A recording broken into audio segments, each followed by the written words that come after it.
Ladies and gentlemen, I want to share with you my journey through the LFR. Yes, indeed. I was reading, and my stream was telling me about how bad N'Zoth LFR was, and I should do it, and go and check it out, and it'll be fun, and blah, blah, blah, blah, blah. So I did. 8 hours. 8 hours. That's not even true. It's actually 9 hours, because I've just done it again now, because I wanted to do it after reset to see if things had improved. And, first of all, this thing is way ridiculously overtuned. Like, there's no reason for this to be like this. I read some of the threads after I did the first 8 hours of LFR N'Zoth. I've managed 2 kills in that time, by the way. And see what people were saying about it, and it was the same shit as always. LFR is the bottom rung of raiding, right? There's no doubt about that. And that makes them such easy targets for want-to-be elitists, like real want-to-be elitists. The people who are really vitriolic and really toxic, really evil towards the people in LFR who are just spamming get good, oh my god, it's LFR, how can you be so fucking bad? Were, of course, people who had just, like, maybe done heroic ones. A lot of people who had purchased their heroic kill. We can tell. If you've done, like, 4 out of 12 normal and then suddenly have heroic N'Zoth, you bought it. We know that. It would take a ludicrous set of circumstances for that not to be the case. So it was a lot of people like that, or people who've done, like, 1 mythic boss, mythic Rathion, something like that, who were really being awful. And it's generally the case, in my experience, while there is definitely a lot of elitism at the very high end, they don't mix in those circles. They're not posting on forums. They're not doing any of that stuff. You won't see it. You won't be a part of it. It's the other guys who are really lording it over other people. Now, LFR is always going to be that thing that people like to mock. I disagree. I don't have an issue with LFR existing. I have an issue with how it works. It could be utilized so much better, in my opinion, as somebody who wants people to get into raiding. But as it stands right now, it's for people who don't want to fucking raid or can't raid. And therefore, it's supposed to be derpy easy. It's supposed to be. It's for those guys who don't raid and have Kill N'Zoth in their quest log for literally like 2 months. And they just want their quest log free because that's their gameplay. They log in for a couple of hours and they play a little bit. They play some alts or whatever. And ultimately, they all end up with this Go and Kill N'Zoth quest. And they want that quest out of their log. They're not interested in dedicating their lives to raiding. That's not their jam. Like, that's fine. I don't get the hate towards it, other than, like, flexing some EPing, which is always going to happen in every video game ever. So, what did I find? Can it be carried? And I want to talk about this a little bit later in a bit more of a Shadowlands sort of feature. Kind of. Kind of. I wanted to test a number of things. So the first kill I got was actually my Demon Hunter. I wanted to go in kind of undercover, see what was going on. So I did my Demon Hunter that I've been sort of playing around with to see what the catch-up is like. So you guys have an understanding of what the catch-up is actually like now in World of Warcraft, given all the changes that have happened recently. So I am doing that. So I used that character. And it took a good 4 hours and multiple groups. So eventually groups just fell apart, come back. Now in this group, I didn't say anything, I didn't do anything. I was just a member of the raid. Now that doesn't mean I was trying to tank it or anything like that. A big problem in LFR is certainly when it comes to fights with priority targets and a lot of movement and certainly on-use items like the neck, is because I know what to do, I'm going to be doing that stuff. I'm going to be putting my damage, although it's not going to be overpowered, I'm going to be putting it in the right places. And that's a big, big boon to a raid that has a lot of people who have no idea what's going on. And certainly don't intend to go doing research and guides like a raider would, because they're not raiders. They're not doing that stuff.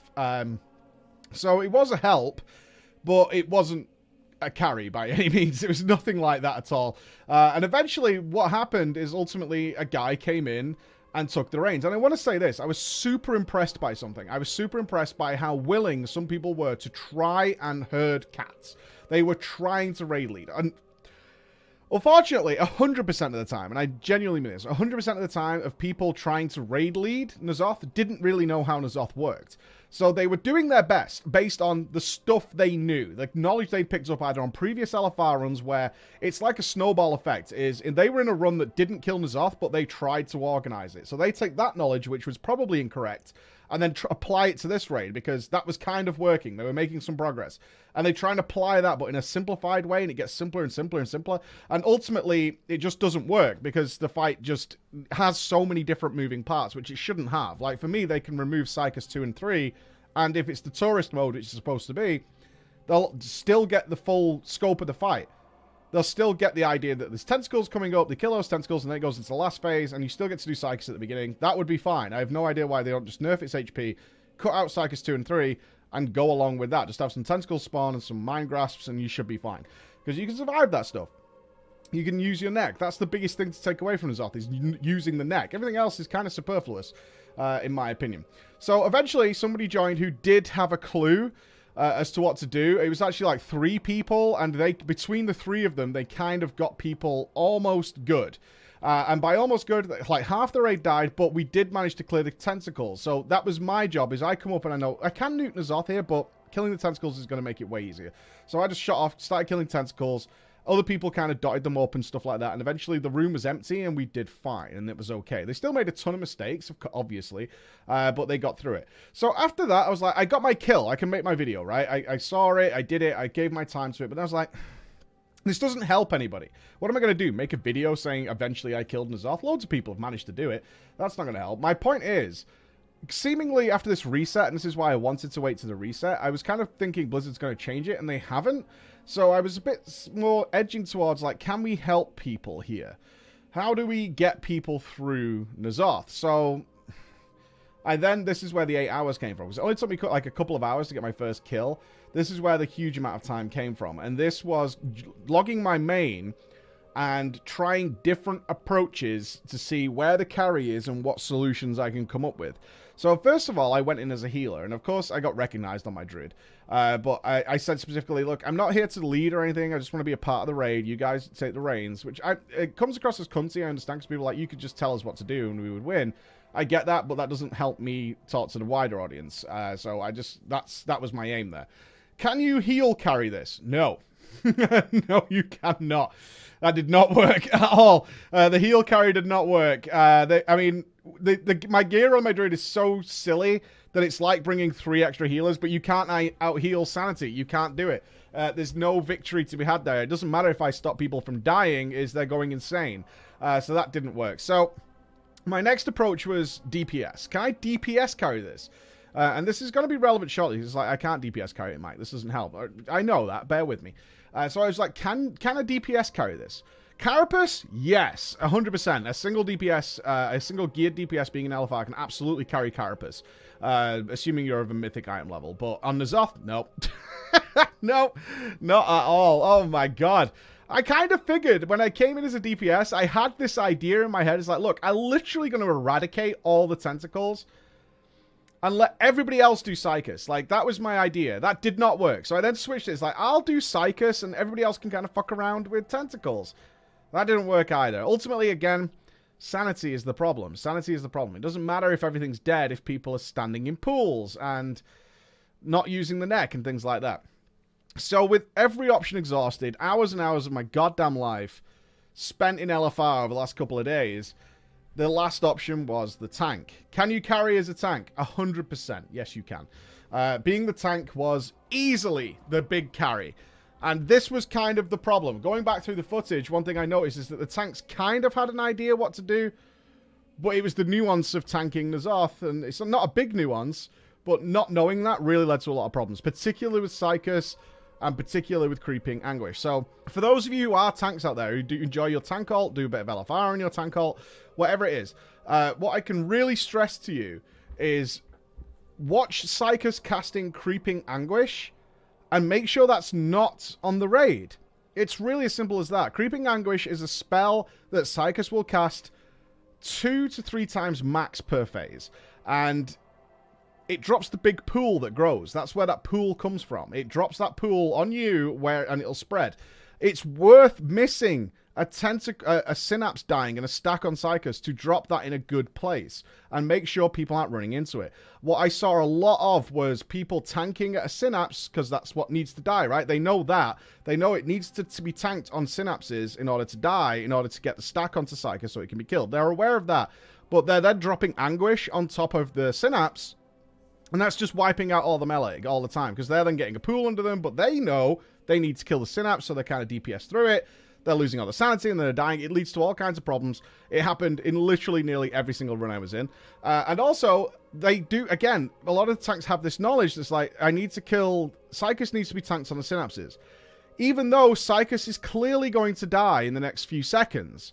And what they're not accounting for is people need to run back to their corpses. So it's not worth getting like 5 or 6 stacks on Psychus Like, when Psychos is at like 40%, and he's going to die, and his health's dropping pretty quick, just go and tank him on top of the corpses, because then people are there. They'll see the flashing red corpse. Remember, you're not trying to tell people what to do. You're trying to make it clear on their screen what they should do.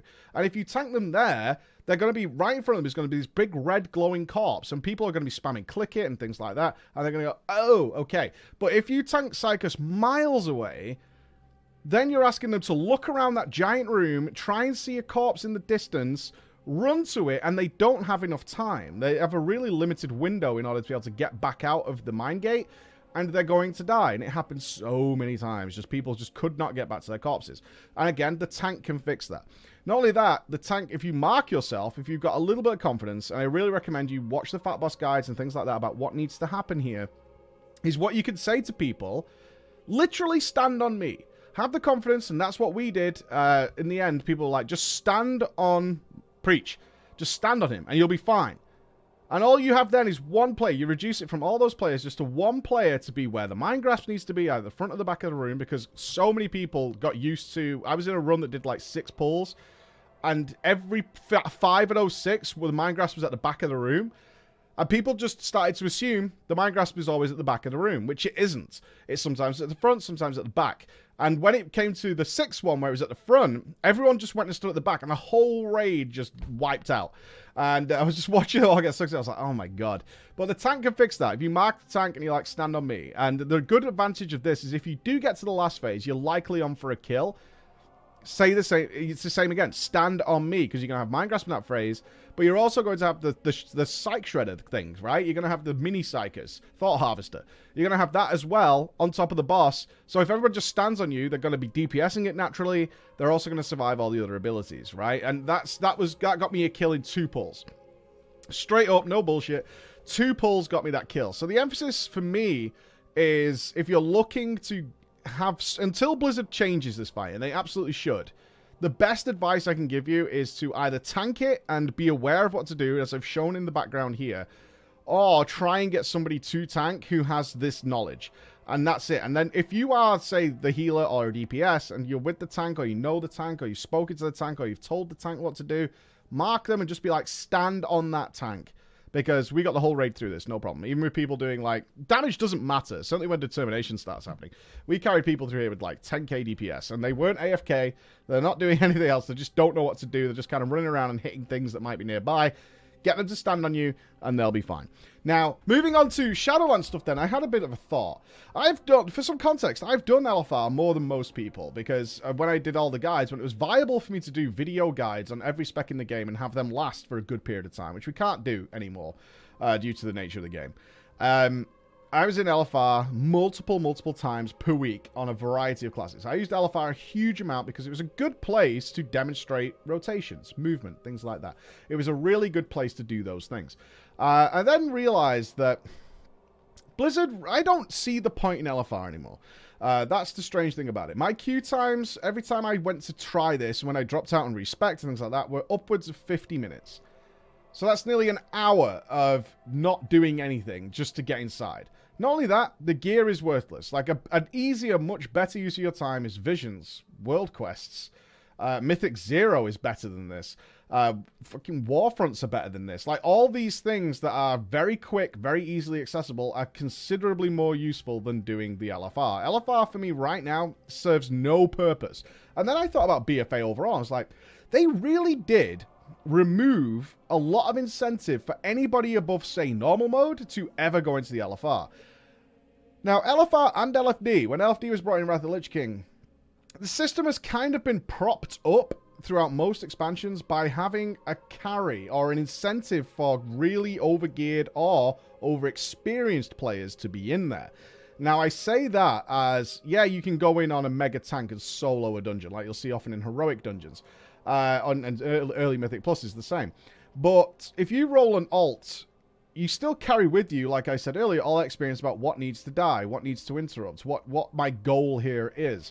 And doing Carapace of N'Zoth, it was really highlighted to me how many people had no idea what was happening when I checked the damage on the synthesis growth. So that's the thing that actually takes you out of phase 2, when I realized that nobody was DPSing those. They were AoEing all the things on the floor and not touching the thing that actually transfers you out of the phase. I knew that.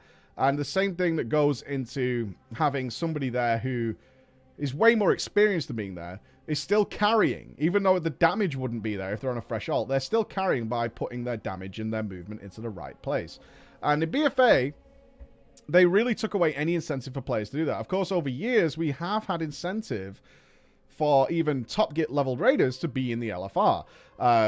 Be it Valor points, be it badges, depending on your expansion. Of course, we had legendaries in Legion, and I remember my best braces on my Fire Mage in Legion did not come from raiding or Mythic Plus or any of that. It came from the LFR. I had good reason to be in there on a character that has no business being in there.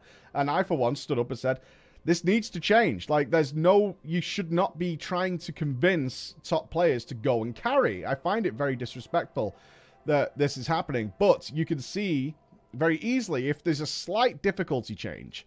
If this difficulty goes up even slightly, because N'Zoth isn't asking for a lot extra, but it's too much for LFR. If you don't have 2, 3, 4 players in there who have an idea of what's going on, the whole system collapses. Because it's very propped up on the idea that these players would be in there. But even if you've made a brand new, fresh character, you still wouldn't go to LFR.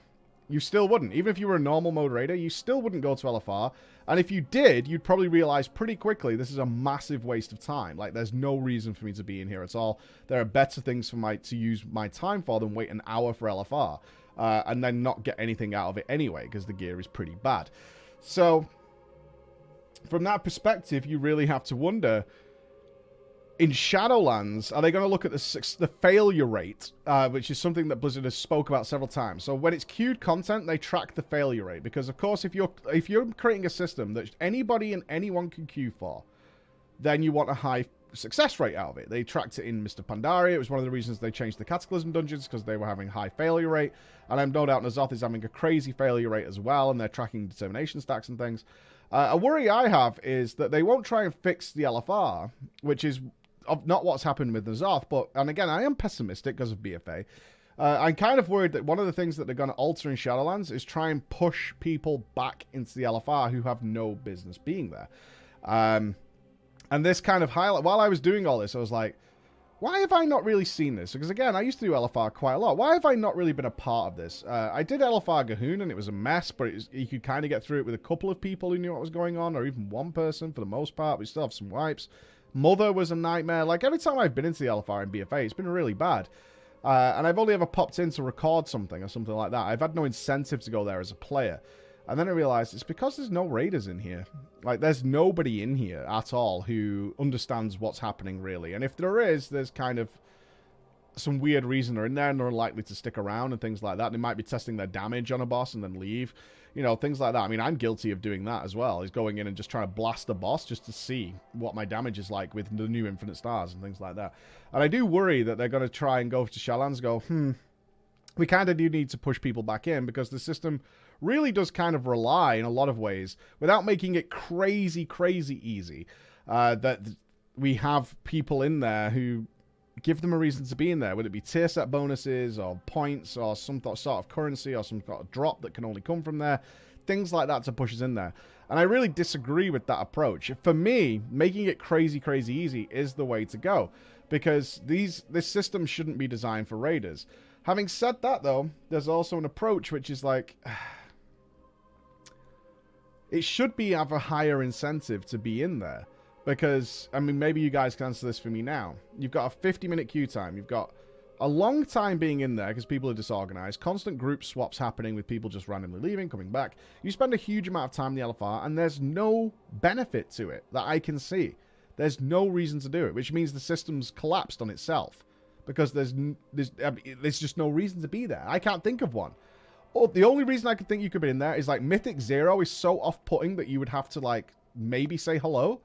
That's too much for you. It's clearly not a time thing. Like, I haven't got time to do stuff because it takes ages to do the LFR. It takes absolutely ages to do the LFR. So it's not a time thing unless you just want the tier. I can see it for transmog purposes. That's maybe it. But other than that, I don't really get it. And I do think that maybe in Shadowlands they're going to bump up the rewards and also throw in some incentive to get people in there that shouldn't be in there.